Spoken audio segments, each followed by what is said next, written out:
and Cleveland adored them, and the Browns adored their fans back. But that's just not the cards I was dealt. And over the last 14 years, it's been misery, and it's been start over. But J-Rock, I just try to make the best of it. I try to make the best out of it, see what I see, and go from there. And you know what?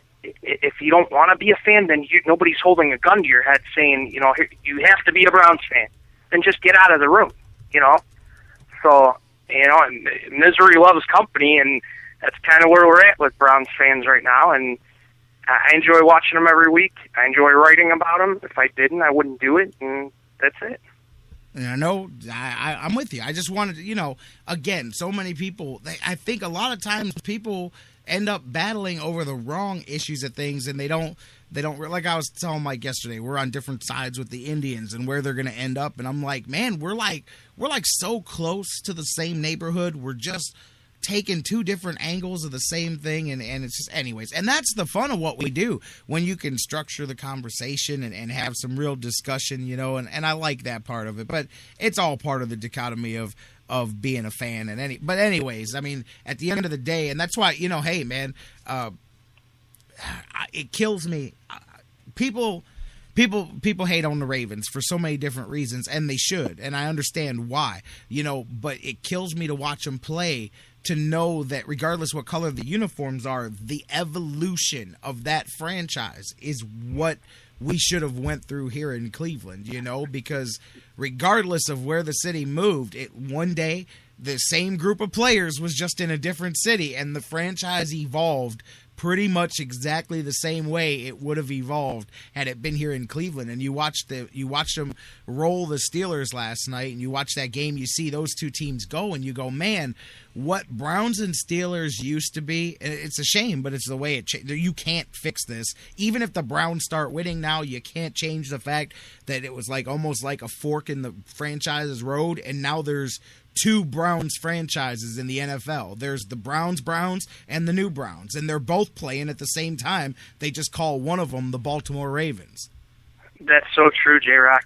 It's like you look at the Baltimore-Pittsburgh rivalry, and it's definitely more of a rivalry than the Browns and Steelers now, because of how good the teams are. And to build on what you're saying, I look at all the players that the Ravens have had over the years, these iconic players, the Ray Lewises, the Ed Reeds,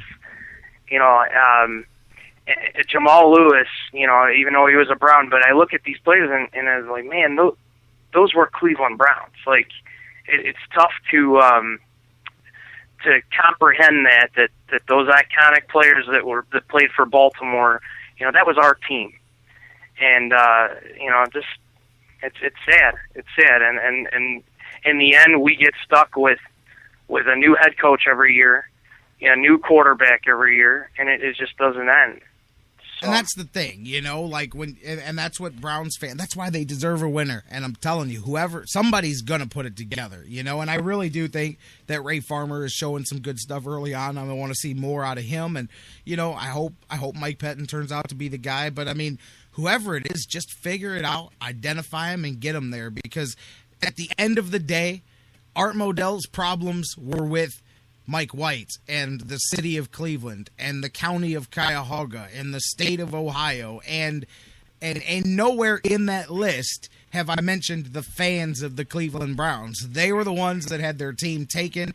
They were the one. Nobody got a choice in what team got brought back to Cleveland.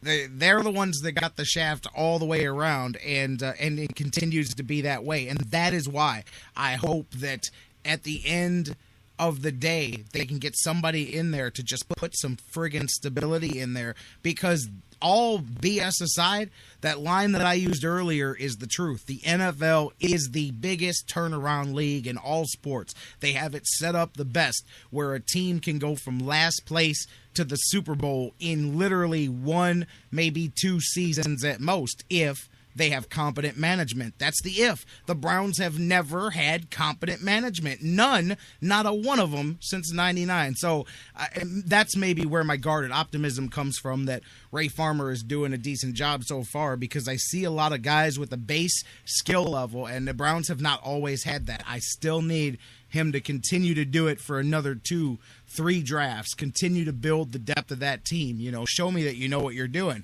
But early on, I crossed my fingers that maybe this guy can just do a decent job for Browns fans and give them what they want.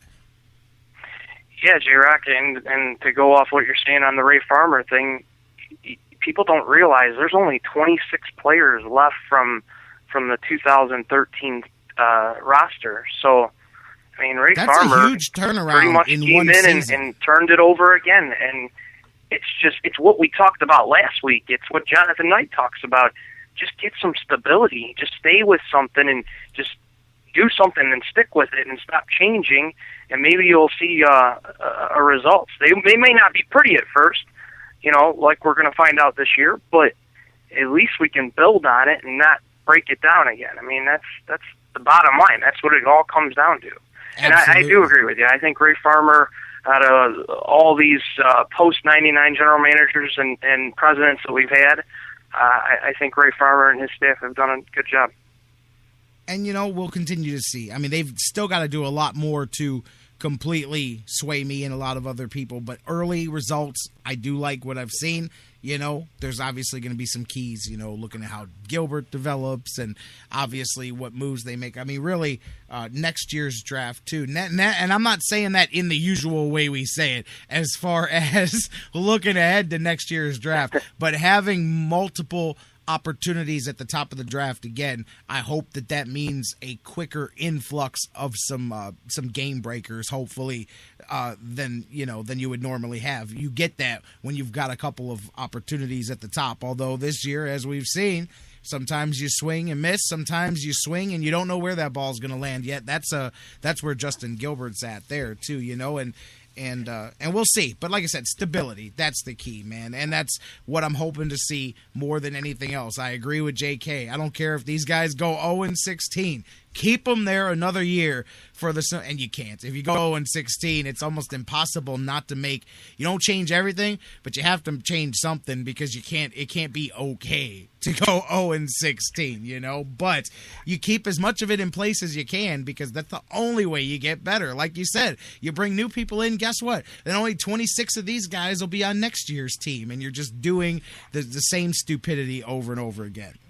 Yeah, the cycle over and over again, and that's what these fans are sick of, and that's why people like Bruce Wood, make fun of the Browns and go after them and go after me. And like I said last week, I don't care. It's just it is what it is. People like me, fans choose to follow the team, and that's it. And all we can do is hope for the best. I mean, I just want it's so cliche. But before I leave this earth, I just want one Super Bowl for the Browns, and that's it. The Browns is probably the most important. I know we'll get the whole LeBron James and the Cavs, and that's back, and the Indians making a push, and I'm a diehard fan there too. But it's the Browns for me. So I understand that. A lot of people. That's all I want. I'm with it. Well, this week they have an opportunity to win their second home opener since they've come back. Yep, they've been back since 1999, and they're looking for win number 2 on the home opener here. Definitely a tough opponent, as Jeff and I talked about there in the last segment, and we looked ahead to them. But the Browns, obviously, and I think we've probably touched on them during the show and during the week, so we may just be recapping here with you, but what do you got circled as your 3 keys? If the Browns do these, they're coming out with a victory here in the opener. What's your dog bones, baby? All right, J-Rock, let's get into it. So, I put in a lot of thought into this week, and I'm trying not to come up with, they got to stop Jimmy Graham. I'm trying to come up with some things. Real quick. You mentioned Jimmy Graham. No, I just want to throw in a funny story. Did you see Jim O'Neill the other day? After practice, they asked him, hey, man, a lot of weapons over there with New Orleans. Jimmy Graham, he's a big target to worry about. What's your plans on defense? He goes, well, to be honest with you, I petitioned the NFL to let us play 12 on defense this week, but since they said no, we've all got to go out there and try just a little bit harder. And I got a kick out of the sense of humor because without even missing missing a beat. He goes, well, I asked them to let us run 12, but they said no, so we've just got to all work a little bit harder. But, yeah, it's common sense to know Jimmy Graham's going to be, I think, a bit of an offensive focus. Yeah, I did hear Jim O'Neill say that, and I thought that was funny, too. It's nice that he got a little spunk to him instead of being serious all the time. So, dog bone number one, just to kind of recap a little bit some of the things that I saw last week, I thought the Browns, and I know you talked about it all this week in the show, but I thought the Browns showed some resolve. I thought they showed some heart, and I was proud of them, even though they couldn't pull it out. And I felt that last 11 minutes of that fourth quarter was really where it's the difference between a team like the Saints or the Steelers and the Cleveland Browns, because teams like that finish the game. The Browns just don't know how to finish, and it has to do with the stuff that you and I talked about, that it's a different team again. There's 26 new players, so a loss is a loss, and I agree with Pettin, and I agree with everything we talked about on the show this week, but I was proud of the Browns, and I'm glad they didn't lay over and die. So dog bone number one, getting into this week against the New Orleans Saints for the home opener. I'm going to steal from what the Browns did in the second half last week. I want a fast start and a quick pace. So dog bone number one is fast start and quick pace. The Browns did something, as I mentioned last week, that I haven't seen from them in a long time. It was a hurry-up offense with the key to the hurry-up offense, a sense of urgency. They were down 27-3 at half. So the Browns came out, and regardless of what Vashon says, they stunned the Steelers. The Steelers may have played their soft coverages and their zone coverages in that first or give them even one or two drives. But when they came back to tie it up, and the cameras are showing Ben Roethlisberger, and they're showing coaches, and they're showing player reaction. This is what I do for a living. I read people. I understand how body language works. The Steelers had no clue what hit them. The Browns came out, and they came back and tied up the game, and unfortunately they didn't finish. But I think a huge key this week is getting off to a fast start and a quick pace. I believe it or not, the Saints gave up 568 yards of offense last week. That was the second highest in franchise history. Go ahead, J-Rock. I thought you were going to say something.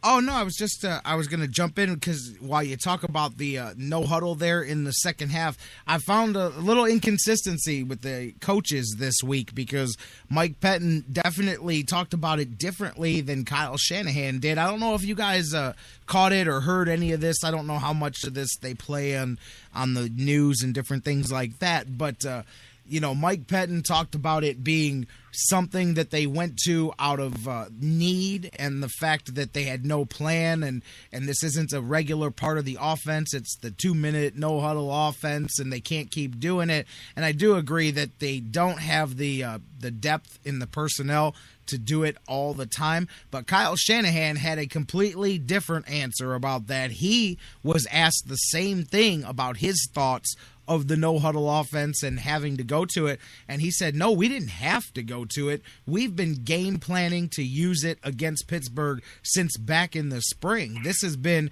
a solid part of our game plan for Pittsburgh. Was we just didn't know when we were going to hit them with it during the game, but we planned on giving them a heavy dose of the no-huddle. So for people that think that the Browns cannot lean on that, obviously there's going to be some drives where you have to go with a slower pace, but that's a part of the offense. That wasn't just a thing that they did because they talked all week about how, well, we can't keep doing that. But I think you're going to see it every week at different spurts in the game. He made it very clear. As a matter of fact, here's his exact quote. Was it just a matter of the score? No, it was something we've planned since the summer. We always intended to go to it at some point. We planned on doing it in the first half, but the offense wasn't on the field long enough, so we just decided to open the second half with us. We knew it would be better than people anticipated. It gets defenses off balance. It was a part of our plan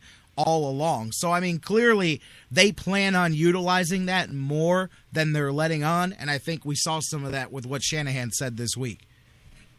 Yeah, and that's what I want to see against the Saints. I'm not saying I want to see it every series they go out there, but you cannot start this game if you win the kickoff or you kick